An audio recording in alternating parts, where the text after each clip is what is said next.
Thank you, Chase. I always like those introductions. They're like written, it's a combination, half your mom and half your aunt. And they're like, our offspring can do no wrong and they're always fine and there's going to be that. So I guess that is kind of true in there. But hey, thanks all of you. Here it is, first week of school, Friday afternoon, and you're in class. But you have a three-day weekend coming up. There's all sorts of good things to do with that. So before we get rolling here, quick thanks to Boone and the team from Grasshopper. We met at the airport, shuttled me up here. I'm glad we were able to piggyback this in here because it wasn't going to be till November or something later like that. So this is a great way to start this and something that's really meaningful to what I do. Advertising,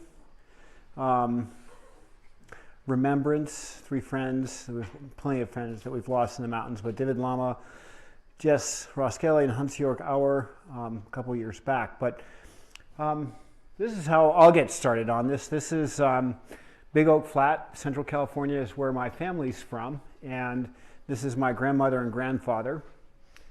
My grandmother ran the little restaurant and the kind of kept the ranch going, and my grandfather was a lineman for Hetch Hetchy Water and Power. So his idea of a good time off was to drive into Yosemite National Park with his pen protector and tie and to ostensibly find other heavy machinery operators and like meet up.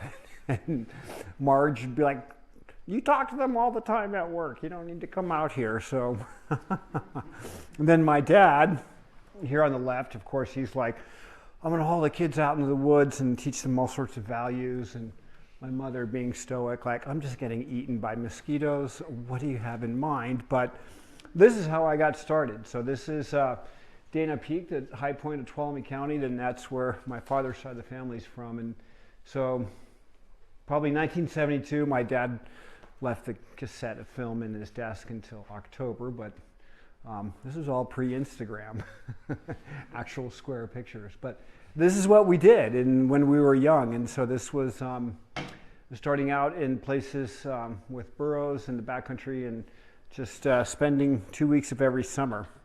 Of course, you transition into a teenager, see a growth spurt, sullen, I know it all attitude, waffle stompers, flannel shirt. And if we think about how much climbing equipment has changed, and what was interesting in preparing for the presentation that I didn't have to like go out and find specific pictures of clothing, that they're all kind of in there with everything. And so this is waffle stompers, blue jeans, ponchos, gorp, a rain tarp. This was what we did in every summer. And it was moments like this where you sort of understand what afternoon buildup is, how to be prepared. And the more that you can learn those things at a young age, as you then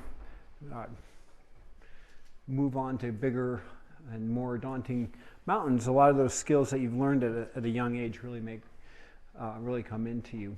But it was fortunate that this wonderful granite climbing area was just around the corner, and it was here we're under the great California weather, and you can improve your skills of climbing granite. And for a lot of what climbing stands for, the Yosemite and what happened there was a really key inflection point into the history of where climbing is. And so leading up to it, very much a colonial, imperial, landed gentry, wealth, class-based activity. And then it's sort of a little of that changed in England with Joe Brown and the working class climbers that were there near Sheffield and Manchester, but it was still something like that. But then climbing comes to the United States, and Yosemite, Berkeley, the Bay Area, 1967, there's a spin that changes that. And that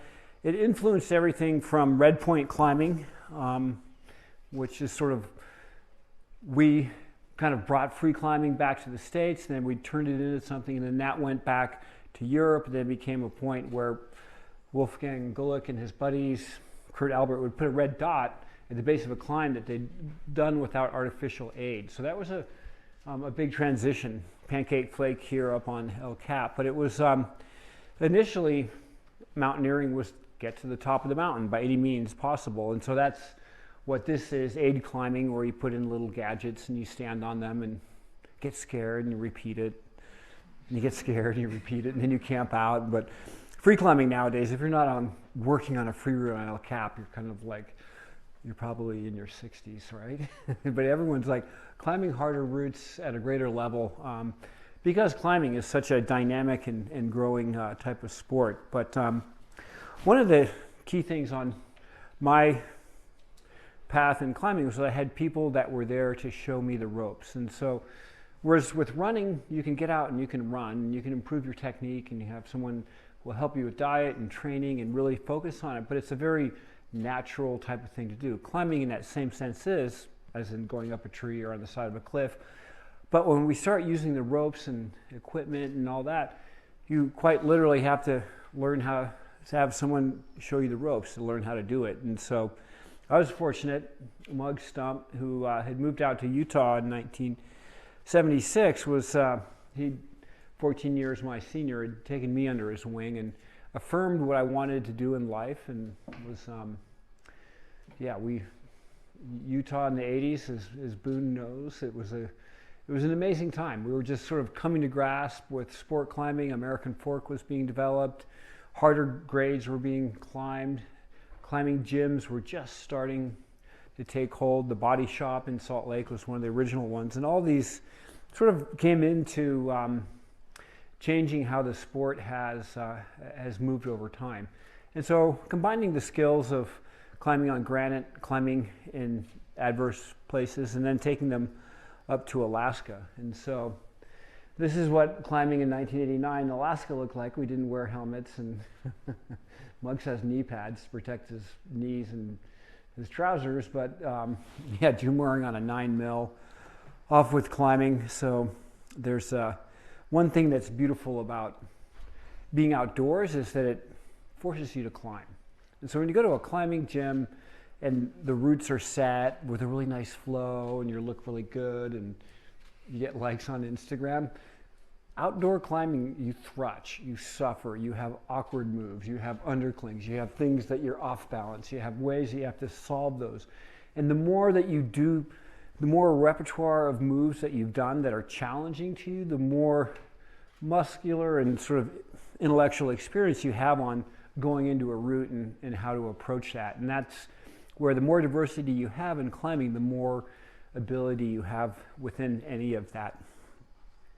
And it was always, I've always seen myself as a generalist. I enjoy all the aspects of climbing, from winter climbing, altitude climbing, ice climbing, cold water, a little bit of deep water soloing. They're all kind of in there. And the beauty of it is that the commonality is the root of gravity. And so we're interpreting different ways to play with gravity. Whereas if you play baseball, it's either baseball or softball.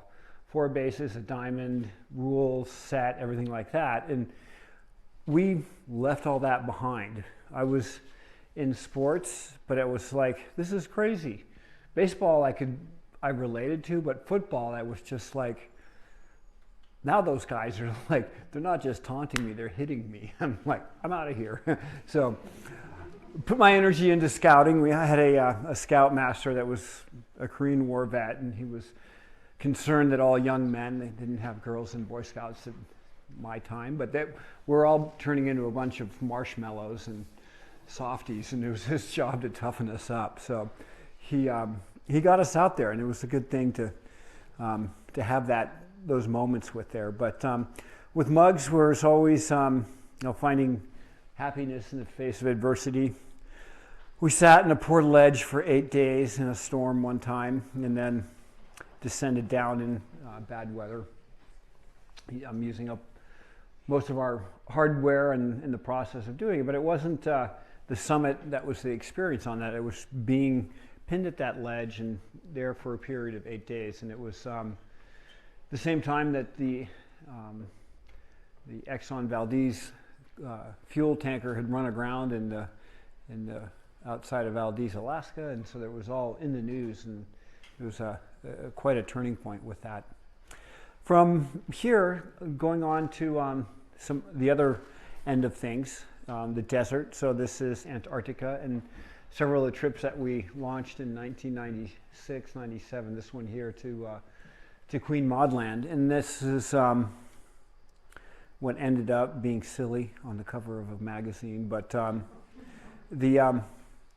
it was mostly about the joy in being there with my climbing partner and the people that we were with. And that, at the end of the day, that's really what makes it special. And if we think about competitive sports, we create a field, we measure it out, and then we put a clock to it, and then we put a ball in it, and then we may have rules, and then we have etiquette, and then we have uniforms, and we have cheerleaders, and we have soap, and we have beer, and it's like, what's going on there, right? And then you still get worked up, and you're like, my team, I wanted to win. There's a lot of tension built into it. But when you go climbing, instantly when you speak belay, you have a language that is throughout the world that you can then communicate with. And wherever you travel, you have a community of people that you can then meet and share adventure with in that sense. And as seen from that perspective, that is a really grounding basis of why being in the outdoor business is meaningful, because it changes the way in which we as humans interact with other humans, and that's a positive thing going forward. So the double E engineer friends, they're like, oh, you're in outdoor recreation. If you only had a brain, you'd be like, hey, we're changing the world for better. So I'm not going to be working for Morton Thiokol. We're going to go work for one of these different outdoor brands, but which is pretty good fun, because if you identify this is where you want to be in life and this is what you want to do, the benefit is that you're helping create fun and adventure for people. They're not coming to you to unload about some deep-seated trauma about not getting that ice cream cone from their cousin when they were in second grade. They're like, I want to celebrate life. Well, maybe they're working through that not getting the ice cream cone by running 100 miles. So we'll leave that to the Psych 101 class with that. But the essence of this journey, this was going back to Queen Maud Land there a bunch of years later, and organized Jimmy and Alex here with the team pulling it together. And it obviously there's quite a bit of equipment that goes into the process of this, and there's a couple different ways of looking at it. You can be like, oh, it's sort of the tools that go into it, but the other side of it is that it's an integral part of the recreation experience. So say if you're going to think about doing a climb, you'll start out with the idea of it, the possibility, where you might head. So you'll start working out logistics, permission, financing it, getting it ready, and then you prepare the equipment. And each one of these steps leading up to when you actually go do the climb or the journey and then returning back home has its own psychological experience, a profile that goes with it that then leads into the overall satisfaction of why we do it.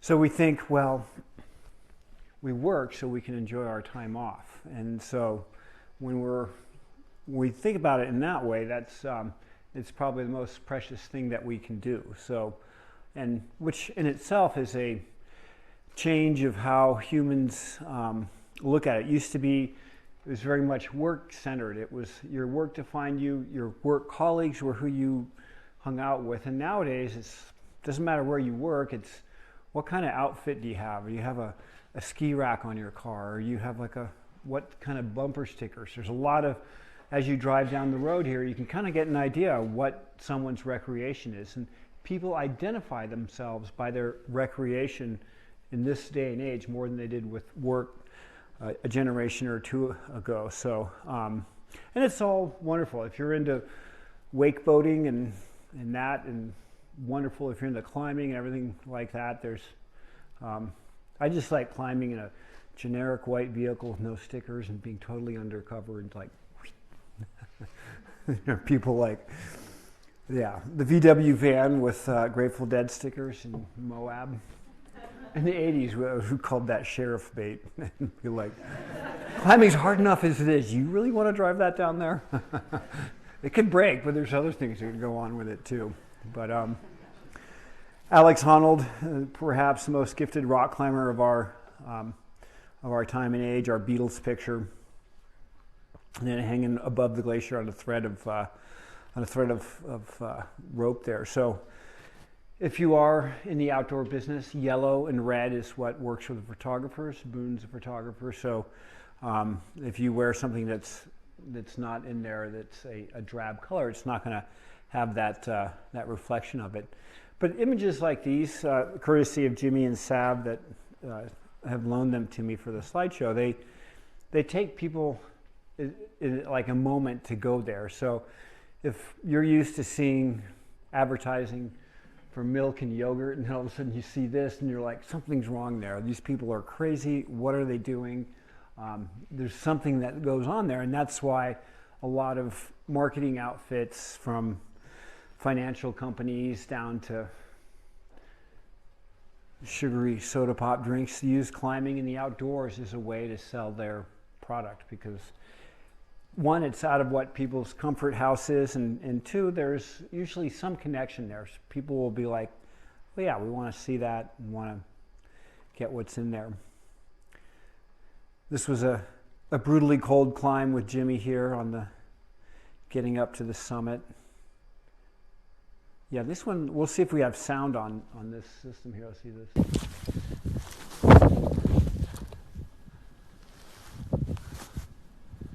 Yeah, Jimmy, where are we? We are on the summit of volume Owatonna, and it's about negative 30 degrees out. This thing is He's just saying it's epic. not that bad. He's smiling. Yep. I mean, okay. I can't that's not really even the the sound right right word. I don't even know what to This is say. the only clip that has a little Look bit at of this sound. place. Moments like that where you get to look out the edge of the This is world and amazing. to be there. It was brutally cold.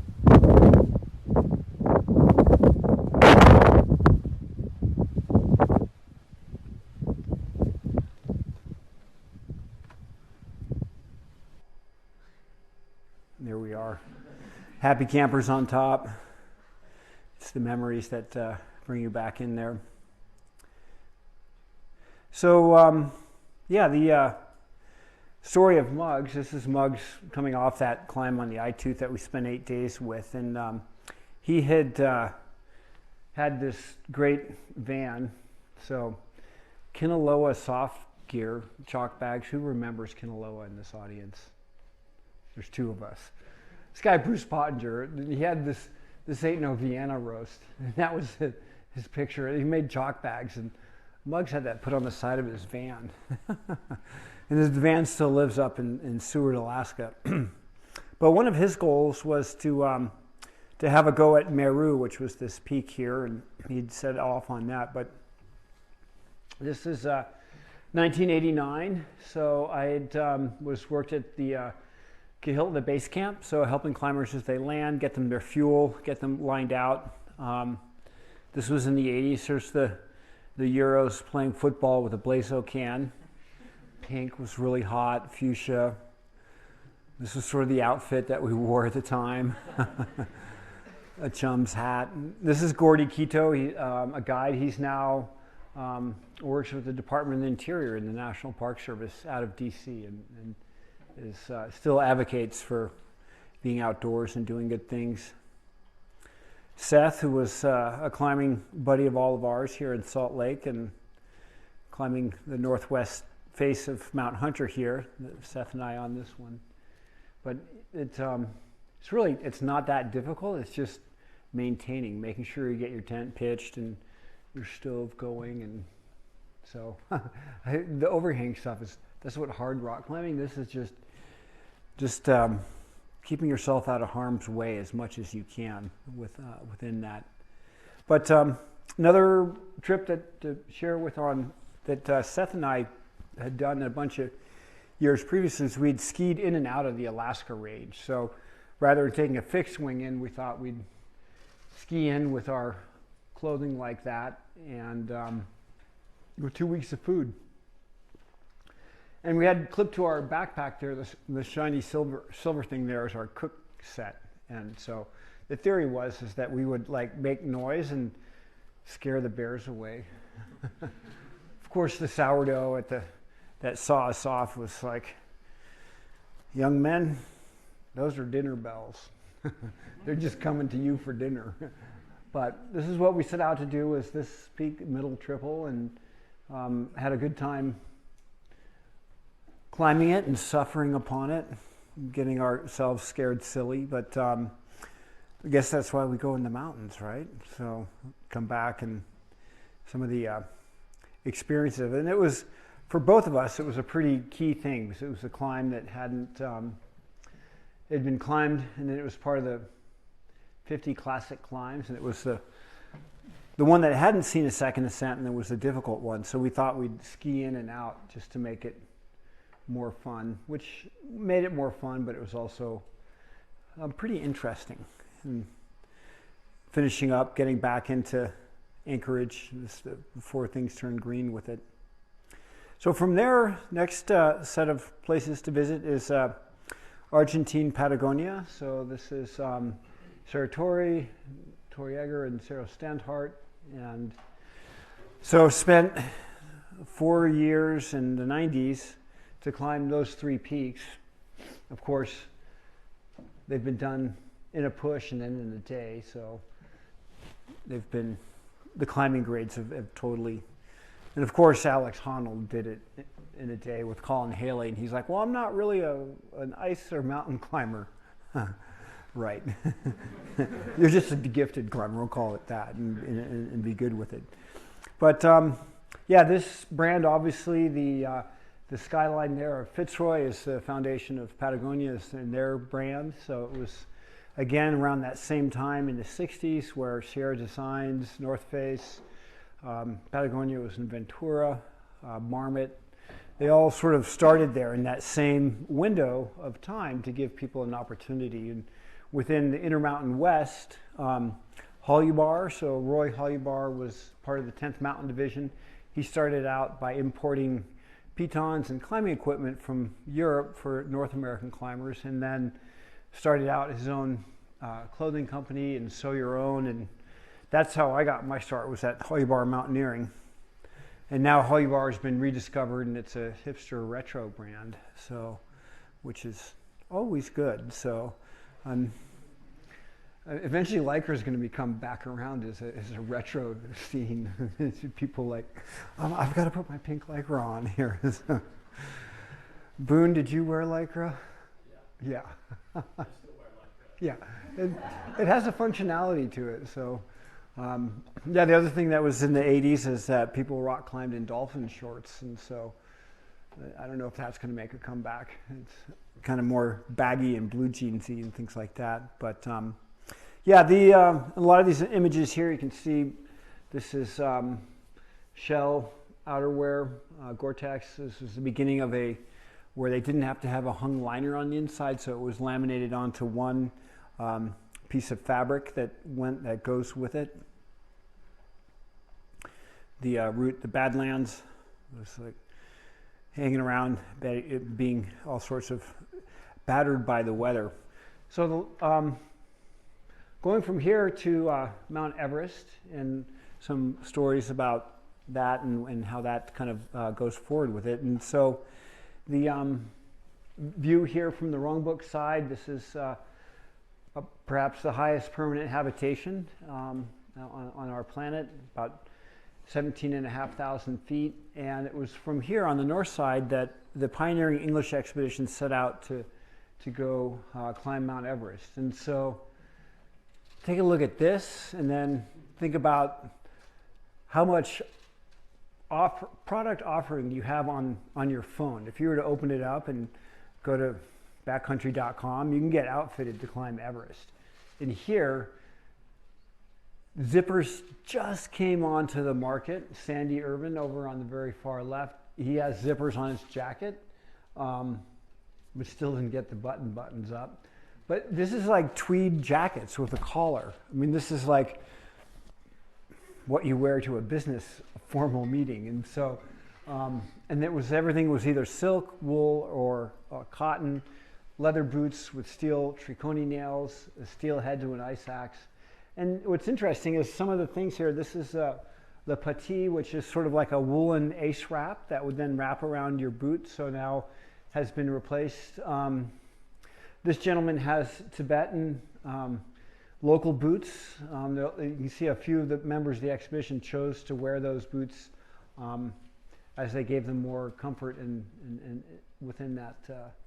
But they didn't have anything that was specifically designed to mountain climbing. So they were using welder's goggles to protect themselves from the sun. They were adapting sisal rope and bamboo to build things out. And then we can see here, traveling on the glacier, they had their pith helmets, and this is kind of the look of it. And it makes us chuckle because they looked very proper, and so there's probably, I mean, I put a jacket on maybe 4 or 5 times a year, and I always feel a little tickled about it. But think about climbing the highest point on the planet, probably not the case. But already in 1953, the first ascent by Ed Hillary and Tenzing Norgay, we can see here how things had changed. So Second World War, as we were talking about in the beginning of the presentation, was a huge flywheel of innovation, similar to what the moon launch was, and that there was needs in mountains. So the 10th Mountain Division was sort of the source of many of the ski areas and mountain people, but also in a sense for product innovation with that. So their oxygen apparatus, they'd been sort of cross-pollinated from the aircraft technology in places like that, and then the still sort of the knit woolen sweater and that what the joy of that looks like. These next series of photos are from the 1963 expedition from the United States, and they had a massive group of people that assisted them to carry their material up into the mountains and crossing over bridges and everything along those lines. What's interesting is in these photographs now of Nepali people, the type of clothing they had there was referred to as homespun. So they would get their own cotton. It was a big thing that Gandhi had when they succeeded from England in 1947, was to not purchase cloth that was made with Indian cotton and then processed in the UK and then brought back, and that everyone would homespin their own clothing with that, and as a sign of independence. So even on a very small sense, there's clothing has a political statement. We just think about the previous First Lady and the jacket she thought appropriate to wear at a certain thing. And if you think clothing isn't political, think about that one moment. But none of the climbs in the Himalayas would be possible without the assistance of the indigenous people that live there. They, for centuries, have been part of these mountains. In many cases, they're a deity, so they're sacred. And as guests, we respect the mountain as we come into it and sort of have that in that same way. So this next little clip here is a time-lapse photography. And perhaps if there's anything about Jobs Day for all of you in outdoor recreation, is that there really isn't any specific, like you're going to become a radiologist or a cardiologist, a subspecialty. There's so many different ways that you can find a way to make a living in the outdoors. And this is in the sciences using historical repeat photography. So this clip here is, we'll go for a second. This is the Khumbu Icefall, and photographs are taken a half hour. The sunshade line there is the seasonal. And you can see how fast this icefall is moving. And from a watch it again. From a geologic standpoint, this is geomorphology, and so by using this sort of information is a way to then figure out where the climbers would then go into the route and how to work through that. So, pretty interesting part. The avalanche that took place in 2015 affected this area right in there where that window is, and then where it came down from the top there, and then a more specific. And so this is the most dangerous part of climbing Everest is that you're walking through this moving river of ice that is incredibly dangerous. And if you don't know what it is, and you're like, oh, it's fine, but if you know how dangerous it is, it definitely makes you think twice. The challenges on these big mountains is overcrowding. There's an example here. This photograph's from 2012. Again, people going from Camp 3 down here up towards the Lhotse face, and you see the amount of people on there. And then this is from 2 years ago, a photograph that I borrowed looking at the Hillary Step. And the challenge with this is that everything has a carrying capacity. And you have to, any discussion that begins with how we manage people, you have to understand that everything has a carrying capacity. You can't put more than a pint of water in a pint of water's glass. You can't put more people in a canoe or it'll capsize. And so once we understand that, then we can start looking at it. And so how do they manage a mountain like this? To date, there really isn't any management from the Nepali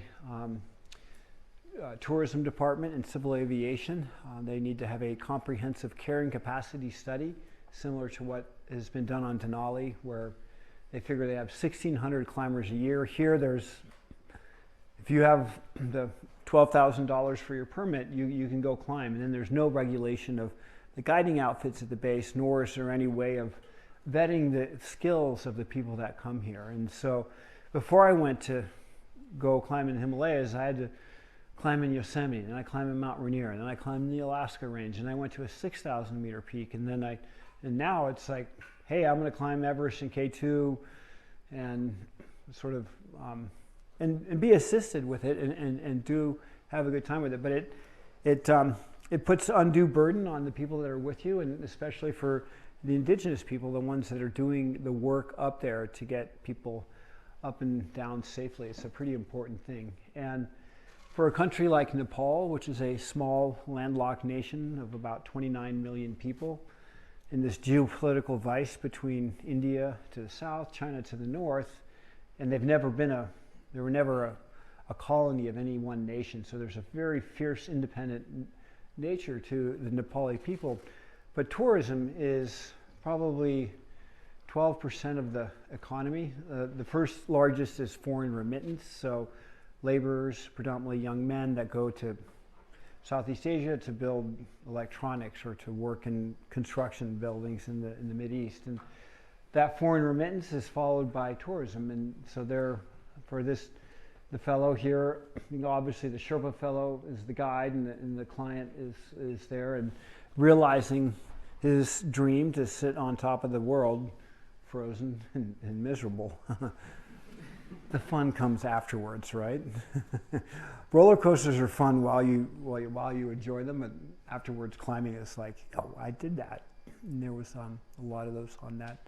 But it's the challenges that the tourism, mountain tourism in a lot of these places is it's a real something that we need to address. And so, while specifically we're looking at design for clothing and everything like that, there's a lot of policy that also goes into outdoor recreation. And how does one person's enjoyment and how do we put things, intangible things like view shed, aesthetic value into how many people we have in there. And it's the biggest challenge, because we started out the conversation with the manner in which people communicate with each other. It's healthy, it's uplifting.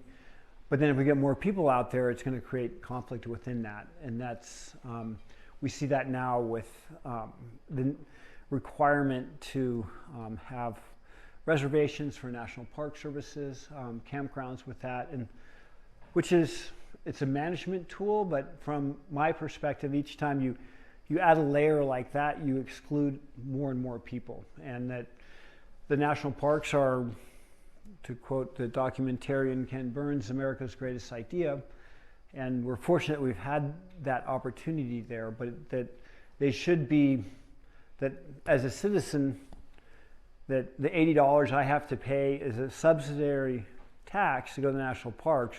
I'd rather see that as we're not having to to go into that, and that they're there and they're open for all people to come enjoy them and welcome them. A little bit of my 2 cents there. So, but the last bunch of slides here, and then we'll go to some Q&A with it, are the real big challenge, which is climate change. And this is the Taku Glacier, and I like humble oil. I'm like, oh, we're going to be the chillest of all energy companies. And they were like being honest in advertising. We're going to melt 7 million tons of ice. And we didn't understand the complexity of carbon. We see that here. This is from the coal is clean. This is the disinformation site from the coal lobby.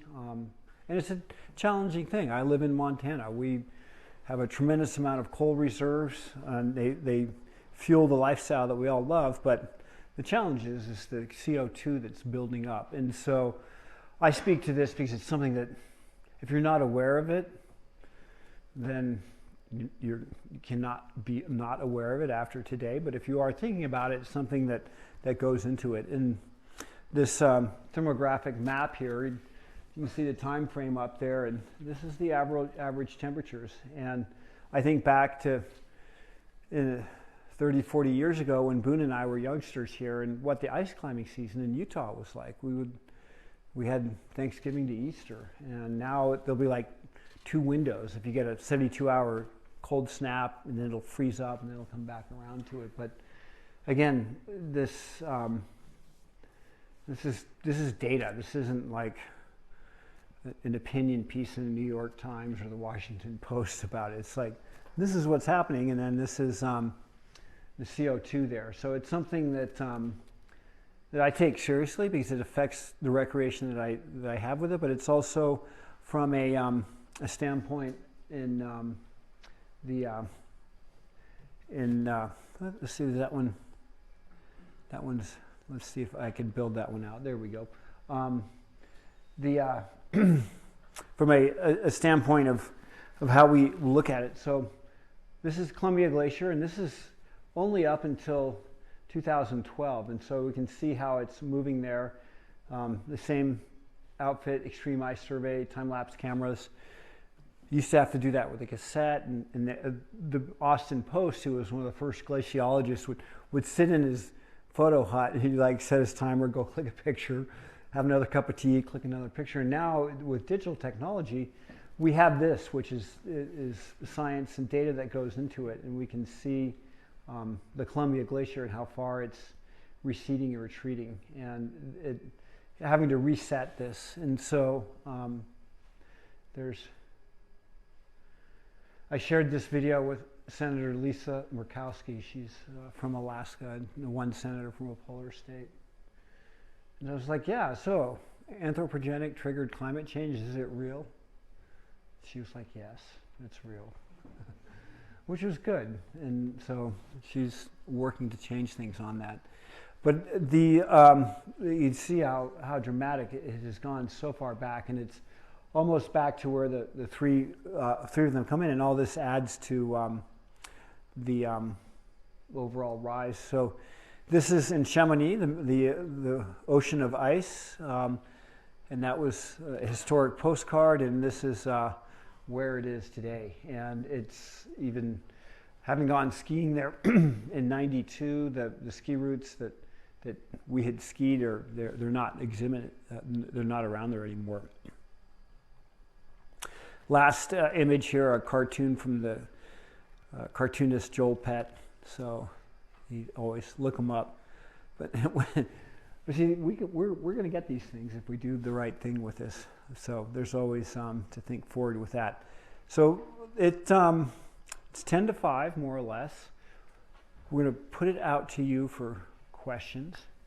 You won't be graded. There is no true false. Anything else? Yeah. So due to climate change, are you seeing routes that you've done in the past that are maybe seeing their last descent? Yeah, due to climate change, are the routes that have changed. So probably the best example is the Ogre, which was climbed in the 70s by Doug Scott and Chris Bonington, and the route that they went up just doesn't exist anywhere. So the Firn line, which is where snow accumulates above and then melts below, and is moved up approximately 400 to 1,000 meters in the Himalayas, depending on the aspect and where they are in the range. So that's a real bellwether that we can. Things are hotter. We need to look at Lake Powell, Lake Mead. I mean, and the Great Salt Lake and the challenges that your community is now facing with that. So it's all connected. Good question. I'm sorry, my question's not about climate. Oh, that's fine. It doesn't have to be anything about climbing anything.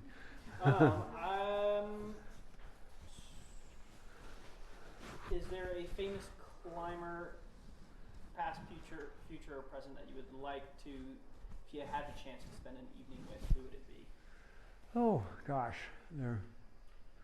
well, past climber, I would think of like Ertzi, who was the fellow that was entombed in the ice 5,000 years ago. It was like, what was life about? Where were you going? And things like that. But contemporary, the late Jeff Lowe, who's from this part of the country, and his innovation from technique in terms of ice climbing, and then also with product, hard goods, packs, and really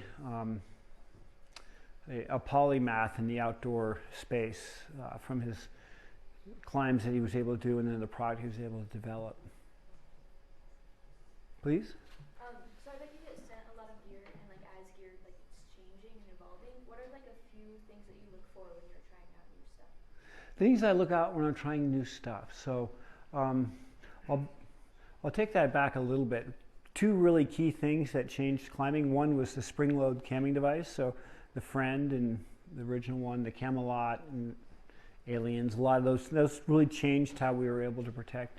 And the other one was an auto assist belay device. So think of the Gree. And both those two tools really changed how climbing is. Rubber kind of came along incrementally, becoming more sticky and better fit with the shoes. So those two were like fundamental changes. Where we are now in the outdoor business, it's pretty mature. So it's performance in fabric. So working with fabric suppliers. Now a big part of the ask of the fabric supplier is how sustainable is that fabric process. So I spent 2 weeks in Taiwan touring factories, dyeing facilities, and going through how product is made, and it's chemical and energy intensive. And so the more that we're able to do that with less of it, and to recycle the chemicals that we use, the energy that goes into them on that. So that, but it's probably fit is the first one, and then the feel, the hand the fabric has. Is it UV protectant upon you? Is it woven? Is it knit? What do you need it for? Soft shells certainly have a place. Cotton clothing is great for rock climbing. You'll want wind shell protection in a colder place. So, but functionality, and then again, you want something that says something about yourself. So when we think about it, if you have from Gore-Tex the waterproof certificate, they put the product on a mannequin, and they put it in this huge artificial shower chamber, and the sensors, if it passes, then they get that. So all the brands that work with Gore-Tex have a very comparable level of quality. Same thing with climbing ropes and the milk we buy in the stores. There's a certain level of quality we've come to accept. So it's how you identify with that brand is sort of as a decision making. Please? What do you think the most physically demanding expedition or climb that you've done? Physically demanding. The Meru trip was technically demanding, and it required more, and it was more fun. But climbing Everest, it was just like lay down in a wet sleeping bag and have a giant hit you with a rubber mallet for. There's nothing. It's just a suffer fest. It's just miserable. At least like you're climbing a wall. You're like, there's a cool move, and like it's airy. This is like walking up a ski hill and breathing through a straw and getting hit over the head with a wet towel. But if you like it, you're gonna have fun. So. How many times have you climbed Everest? 3 times on Everest. So lucky to be done with that. After working with North Face for however long, Yeah. is the relationship with other outdoor companies pretty civil, or is it pretty like taboo on like each person, like each company? Yeah, great question. Yeah. So a great question here from how we interact with it, and it's a really good community. So first off, we all share the same customers. So the people that come into the outdoor shop to purchase a raincoat or a carabiner or a fishing outfit, they all share the same customers. They'll share the same retail partners. They might share the same wholesalers. They'll share same fabric vendors, factories. A lot of people work within the companies, and so North Face has always been a farm team for the larger outdoor industry. Mountain Hardwear was an offshoot of their talent that had split out in the 80s. And everyone works within it. And Boone and I have known each other for 40 years in the business. And so people will always, they'll move between different companies, and it's really, it's a good, healthy, I wouldn't know what it was like between like a convention with software programmers. Like, you can't go right for them, or I have no idea. Please, in the back. I guess I'm curious. Like, I think that K2 is much worse than Everest, but like, what are your thoughts? Have you ever attempted it? I haven't tried K2, and K2 it's a little more difficult than. But again, now this season they climb midsummer, and so it's now this unique style of high altitude fixed rope climbing, which is Sherpa assisted, fixed rope, oxygen, camps, and it's its own type of climbing, and it's become its own branch of the tree of climbing, and so we can't compare that to alpine climbing or anything like that. So there's a few of the 8,000 meter peaks that are sought after. So Manaslu and Choyu is currently closed off. He's in Tibet, but that offer a goal for people to go there. But yeah, I had plans, but I'll just enjoy a postcard image of K2. Please, in the far back. Are you doing any hiking or climbing in Utah while you're here? I've got to get back up to Montana tomorrow, and but always the best part of the trade show being here is you can escape work and go to Ferguson Canyon after work, or go ski touring at night, or so. Yeah, there's always no shortage of climbing here. And Boone's route, Super Tweak, was the first 8C in North America, just up the canyon here, and still brutally hard, right, Boone? That's like little micro edges. So, please, in the far back. Yeah, I just want to ask your advice from, where a lot of us are sport climbing up the canyon and going snowboarding and skiing and stuff, to becoming a mountaineer and working with different outdoor companies as professional climbers or professional photographers or whatever it is. What's your advice of the best path to get there? Well, that'll be personalized, yeah. right? But like, what's the most generic advice? There's like Alex Honnold, and Chris Sharma. They're like the two pro climbers. Lynn Hill. I mean, they got paid to go climbing, and Chris now runs his business and everything like that. But the rest of us, we've pieced together work. I've worked with a raincoat sleeping bag company for 3 decades, and so whether you're a photographer or you're a campground host or you're a product developer, you're in the outdoor business within that. And so do what speaks to you, and when you're happy, you'll do good things. Good things will come from that, so spend more time. There's one person back here that I'd missed. I'll come around. Yeah? So, you touched on Mary for a little bit, but why don't you talk about in your presentation that you conquered that mountain? Oh, why did I talk about Mary? Oh, well, I can just pull it out. Maybe because there's a movie on Netflix or so.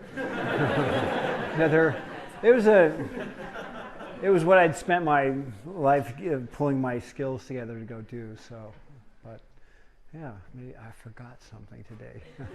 We'll get someone else back here had a question. Yes. So I saw that you're a father.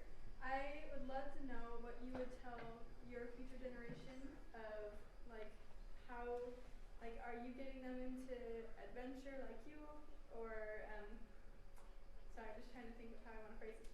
what would you want to tell the future generation about the outdoor industry? Oh, okay, yeah. There's plenty of employment, so if this is what you want to do, you can find a way to work within it. And so take care of the resources that are out there, whether they're the fabric and aluminum we make the toys with, or the natural places we go enjoy them at. So there's, but yeah, and if you go out with your kids, they're going to grouse for the first 30 minutes and then they'll have fun. So it's like, you're just doing this, you have no choice. So a little bit of like guidelines and structure are good for kids. You're going to get outdoors, please. Maybe I'll sneak a couple questions. First one is, what piece of gear have you had the longest that you still use today? And then the second question is maybe a little more esoteric, but often you talk about, or people talk about climbing and mountaineering in a physical way, or the toll it has, or the glory that it can be, and even in a mental and even emotional way. But I remember one of your interviews talking about Meru and how you and Jimmy Chandler climbed up, and one of the locals there had given you like a mantra to speak when you were going up. Yeah. Growing up in Utah, mountains Yeah. are a sacred thing for me too. Yeah. But, so I wonder what is it that makes mountains sacred to you personally? Yeah, so the first bit, some gear that I keep with me, there's mostly like jackets and raincoats and climbing harnesses and climbing ropes. They're kind of fuel. They're fuel for adventure. So if I'm not burning through climbing gear, I'm not having adventures with that. So there's, but I have like, this is an old carabiner that I keep old carabiners around just to, this is the blind oval. You never, it was always, but there, I mean, this will certainly work with it in this day and age with that, but I have a pair of glacier glasses and a nose flap that I've had now since 30 years, 1992, and I still use. I mean, they still do the job. So, and then mountains is a spiritual place. All of the world's great religions have a connection to mountains and mountain tops, whether it's Great Horn Butte, otherwise known as Devil's Tower here in South Dakota, or Mount Uluru, which is Ayers Rock in Australia, or Mount Fuji for the Shinto, Machu Picchu for the Tibetan Buddhists. So they are, and Shivling, Meru for the Hindu. So all the world's religions have some sort of connection to it. And coming back from Mount Sinai and the good news that came from that. So there's always but it's always seeing the mountains as a place that are restorative and regenerative to the human personality. I think that's what we all seek in that. Because we live in a very oversubscribed, high-paced, so it's like a pretty crazy world that we live in. And when we go outside, and there's no longer glass, steel, concrete, plastic. Every tree is unique. Every creek is unique. That moment of being able to be outside gives us a chance to come back ready to plug back into this oversubscribed reality of the United States in the 21st century. So, please. What solutions would you like to see to climate change on like a global scale when there's industrial nations, especially in like the Far East, that are not as willing to get on board and don't have like an EPA or any sort of regulation on it, especially when those countries are producing a lot of our goods and our materials and things that we demand from them, but then we're expecting them to put regulations on how they produce them. It is the biggest challenge that we're facing. And your question, if hopefully the audience was able to understand it, but yeah, it's quite a bit of, we're 4% of the world's population. We use about 25% of the world's resources. And the rest of the world wants the lifestyle that we have. We want to be able to drive to Starbucks and get with a plastic dome and full of sugar, whatever they call those things. And they want to have some good climbing shoes and so we can't fault them for seeking that lifestyle. And then as they come online to a more developed nation and more energy intensive, a lot of the things that go into the products that we enjoy we're not paying the full price. We've externalized the burden to the environment by going with places where there are no environmental regulation. So environmental regulation is a market externality that the government is asking us to abide by, so we have a better world collectively in the long run. And a lot of people, they chafe. They go like, no one's going to tell me what to do with anything in my life.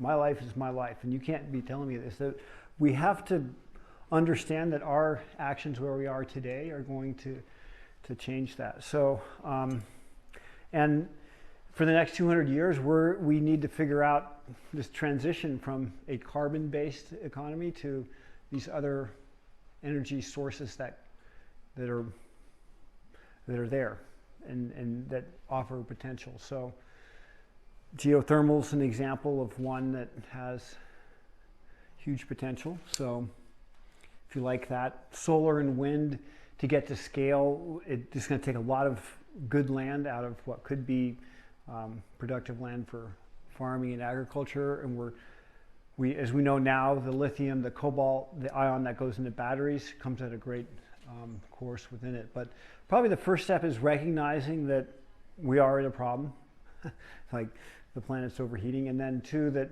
it is anthropogenic and that we can work towards those things.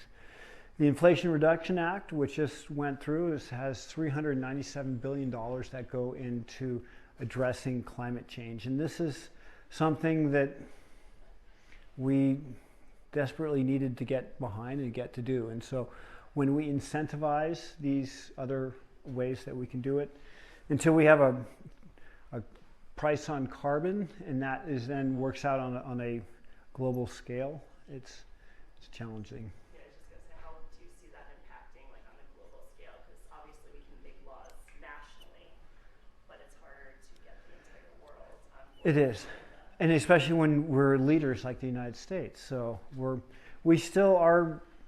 Secondary education system, which you are part of, is still the best in the world. We, by the abstract measure of, or concrete measure of PhDs that are awarded and patents that go to it, that 8 of the top 10 schools in the United States. And so if we can harness this innovation, this creativity, the free spirit that is we all cherish and is so much a part of the American dynamic, that we can put it towards what is this generation's moonshot to address things.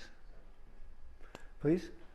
It's easy to glamorize working in the outdoor product field, but I wonder if what challenges have you faced with having kind of your profession and your passion merge or share space? Yeah. The worst part of it is non-sequential death. So when grandma, grandpa dies, same thing with your dog dies. We're prepared for that. We kind of understand it. But when you lose someone in doing something for fun, there's a lot of psychological burden with that. And my life is what it is, and I do my own personal climbing trips, and they are what they are. When I do a professional climbing trip, there's media involved, and it's like showing up to play a baseball game, but I'm letting the next generation do that. I'm just go bouldering and climbing, please. Is there a story behind the little logo that you have? The little logo. The Jolly Roger. So they're we did a collection with the Hold Fast All Storms Pass and with our off mountain. So it wasn't like the super summit series with the zipper garages and the super lightweight. It was just like a black down jacket with a skulls and crossbones on it for $350 as opposed to $700. And so we sold the heck out of them. But it was a lot of it is branding and logo, and that's what as you work in the product field, you'll get to understand that. A few more questions.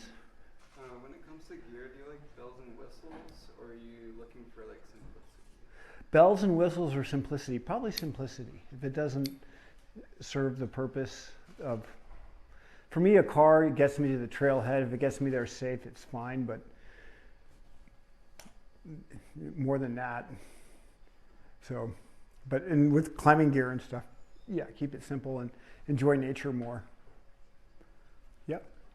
When you're like the hammer's coming down and like you're sitting in a tent for 8 days waiting for a storm to pass, or like you're fighting tooth and nail on a mountain, like where does your mind go? Like where, how do you what's the mental battle? Yeah, I think about like these worst case scenarios. So you, Shackleton and his team for 17 months being out at the end of the world, the untold stories of humans struggling and getting through things. And so we're a lot stronger than what we think we are. So I always keep the story of Shackleton or some of these people that marched across the mountain ranges, and keep that kind of in my mind, and I fold it up. So if I miss a flight or I get ketchup on my jacket, I'm like, it's not that bad. I could be eating seal blubber. So. So I was listening to Alex Honnold's Climb Gold Yeah. podcast, and they were talking about mental health in the climbing community. Is there anything you'd like to see that can change in the climbing community? Yeah. The big one is when there's loss, and then support together and work through that, and have someone that understands grief and that can help you out with that as a professional is a good thing. And but I don't think there's anything more than what we see in normal society. So the same level of anxiety or anything like that might be in there. But for a lot of people, getting outdoors and going for climbing is good help. It's good. I know on a personal level, if I'm stressed out, to go out and get 3 or 4 body lengths above the ground and clipping gear, and everything else is like gone. I got to survive. I'm like, the most ancient part of my brain is kicking into gear. I'm not thinking about, damn it, my visa bill's due in 2 days. Gotta make sure I transfer money there. I don't want to pay the $40 late fee. That sort of crap. You're like, I'm gonna send a mover. I'm gonna break my ankles. Got it. Or you come back and try it a little bit stronger. So, 2 more questions, and then we'll be ice cream hour, right? Yes, please. What's your plans for your next great adventure? Next great adventure. So, I go to Nepal on October 3rd to visit friends and not to climb anything specifically, but probably just being part of the climbing community, working with people. I love climbing gyms. That's my social connection where I go at home. My peer group, we catch up. We don't have to go to a bar or anything, and do some climbs, and you're there. And so what climbing gyms are, and the growth and that potential, and how myself and my peers that have this knowledge, and how can we share what we do outdoors and take that same ethos and understanding and bring it into the climbing gym. There's a lot of people who will be like, oh, I saw a Red Bull ad, I'm going to the climbing gym. Whereas I started out, it was like, oh, you got to go backpacking, you got to know how to tent, stake out your tent. It's like you had to go all these layers of outdoorness till you got to climbing. Now it's like, boom, you're in climbing day one. So transferring that knowledge to climbing gyms. Please? What do you like to do daily to help with sustainability and just like the whole environmental issue? Just name it. Well, on a day like today, travel. So I purchased carbon offset for all my airfare. We carpooled up in an electric vehicle, so we're trying. But on a base, try to ride your bike as much as you can, and not to.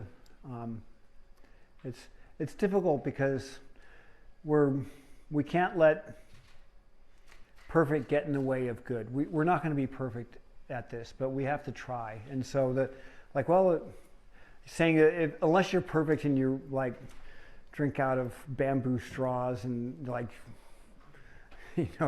you're like miraculously no carbon in your life, then you have to admit that you have an impact on the planet.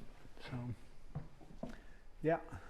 What's the importance of a mentor in Oh yeah, good question. The importance of a mentor. Someone that one can show you what's going on to teach you the carabiners and the clips and everything like that, but moreover, someone that affirms your choice of where you're going in life. And so that, from a professional standpoint, and it doesn't need to be every second Thursday at 4 p.m. It can be as simple as meeting someone at the cliff and being like, yeah, you got that. Or a setting like this where you're like, yeah, Conrad turned 60 in 2 months and he still works in the business. I have hope.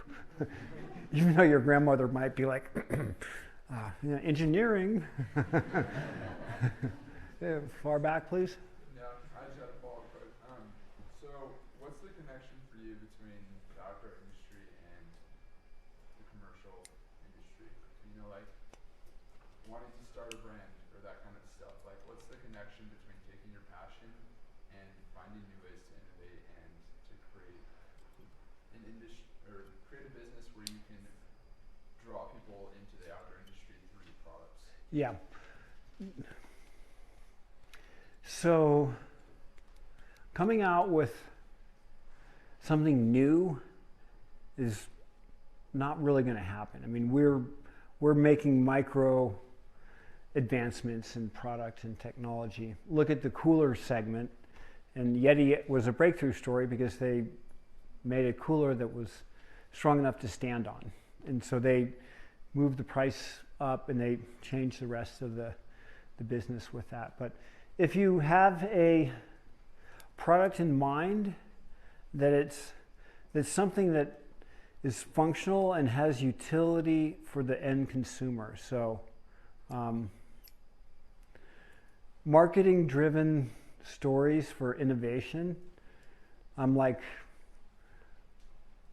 that's like my chief number one rubber mallet. No, we're not doing that. And that is where you're like, well, we're going to put these bells and whistles on our coat and tell people that they need them because it's a great, and you're like, well, it's a t-shirt. 3 holes, 4 holes on the bottom or whatever, you put it on. So you can, there's always that, but learn from other people. And when you're young, go work for a big shop and learn how they go about working with their product, understand what accounts payable, accounts receivable are, and how essential that is to a successful business. So you understand that on there. And wake up in the morning and have fun, be motivated. Last question, or are we on to Chase here? I saw a hand move, so let's do that last one. Oh, yeah. All right, one more question. For us looking to get into alpinism and like what you do, what would be a good place to even start at? Like we've done rock climbing, we've done snowboarding, like what would be a good place? I'd start out ice climbing in the winter, and so the Great White Icicles, move through that, and then climb Stairway to Heaven, go down to Santa Quinn, go up north. There's good ice climbing is training for that, and then come springtime when the conditions are good, you can try some more alpine climbing where you have neve and snow, and then from there take those skills, maybe go to the North Cascades or the Alaska Range or South America or the Himalayas. So just go out and do it every weekend, don't get hurt. So, algo más? De nada.